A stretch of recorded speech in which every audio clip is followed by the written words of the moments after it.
Hola. Hoy nos metemos en un tema, bastante sorprendente. Un artículo de Samir Basan, Díaz, que plantea una conexión que a priori choca un poco.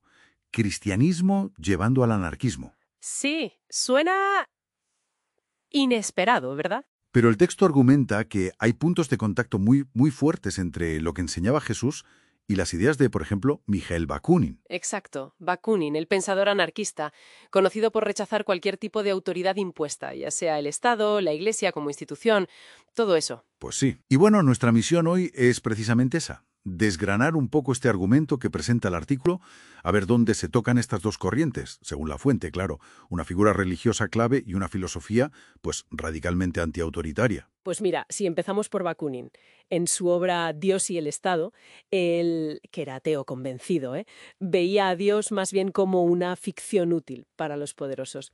Pero su crítica principal iba a cómo la religión se manipula. Ah, o sea, no tanto a la idea de Dios en sí, No exactamente, sino a cómo la usan las élites, los zares, los reyes, bueno, los gobiernos y la propia iglesia organizada. como la instrumentalizan para mantener el control social. Entiendo, es una crítica al uso del poder religioso más que a la fe misma, ¿no? Eso es.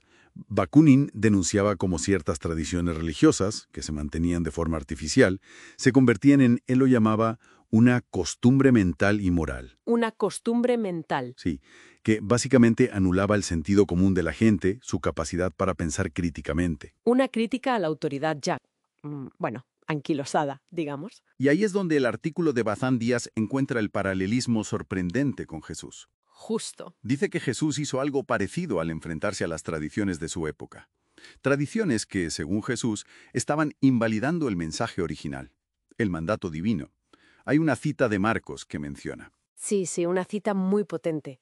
Dice algo así como, porque dejando el mandamiento de Dios, os aferráis a la tradición de los hombres. Vaya, Y añade, bien invalidáis el mandamiento de Dios para guardar vuestra tradición.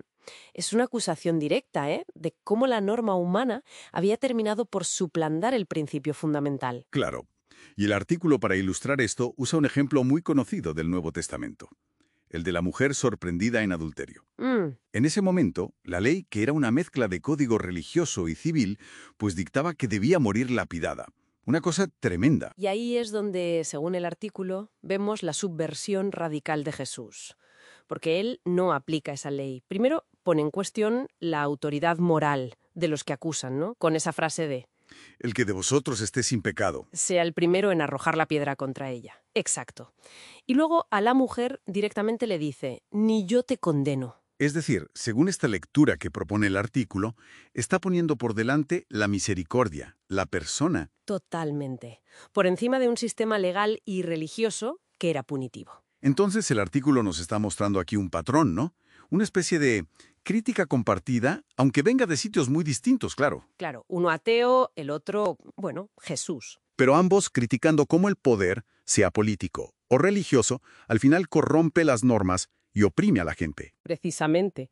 El autor conecta eso con la vigencia que tiene la crítica anarquista, cómo se instrumentaliza la fe. Y nos recuerda que Jesús fue durísimo con la hipocresía de los líderes religiosos de su tiempo. Sí, la imagen de los sepulcros blanqueados. Esa misma, que por fuera parecen muy correctos, muy puros, pero por dentro están llenos de huesos de muertos y de toda inmundicia. Es una condena brutal a la corrupción interna de esa autoridad religiosa establecida. Entonces, resumiendo un poco, ¿cómo cerramos este círculo? El artículo sugiere que, independientemente de si Bakunin creía o no, hay una coincidencia fundamental en cómo ambos denuncian la opresión y la manipulación del poder. Ajá. Ambos, según esta interpretación, desafiaron esas tradiciones, esas estructuras impuestas que aplastaban la conciencia individual. El punto clave que podemos sacar de este análisis es esa. Esa sintonía inesperada en la crítica a la autoridad corrupta y, sobre todo, la defensa de principios que consideran superiores. Llámense razón y libertad en Bakunin. O amor y misericordia en Jesús, según el texto. Principios que están por encima de las reglas impuestas por un sistema que ven injusto. Se resalta un espíritu común de desafío al status quo, ¿no? Me parece muy interesante la reflexión final que deja el texto, porque presenta a Jesús no tanto como esa figura de sumisión que a veces, la institución eclesiástica ha podido proyectar, Sí, a veces se da esa imagen. sino como un auténtico revolucionario, Alguien que con sus ideas, y en su contexto claro, rompió con el orden establecido. Y eso nos deja una pregunta ahí flotando, ¿no?